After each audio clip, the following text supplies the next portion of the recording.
Power star Pawan Singh का Saregama home Bhojpuri से meeting हो चुका है। पावर स्टार पवन सिंह का काटी रात नहीं खेते मारी नहीं 500 मिलियन अभी तक क्रॉस कर लिया है। और काटी मतलब लाल घंगरा भी एक आया था पावर स्टार पवन सिंह 2023 में, वो भी 500 मिलियन क्रॉस कर गए।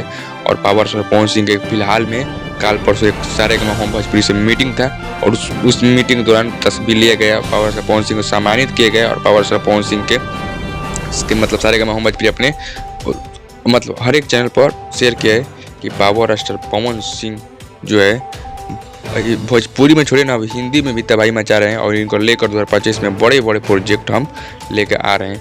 और सारेगामा जब प्रोजेक्ट लेकर आते थे तो भाई सब तबाही लाते थे। और पावर स्टार पवन सिंह भी तबाह कर देंगे, मतलब 2025 में शायद कोई टिक पाएगा पावर स्टार पवन सिंह के अलावा। लेकिन भाई सब देखते हैं कौन टिकेगा। लेकिन पावर स्टार पवन सिंह से सारेगामा होम भोजपुरी जुड़ चुकी है और बहुत लगातार बैक टू बैक गाना आने वाला है पावर स्टार पवन सिंह के।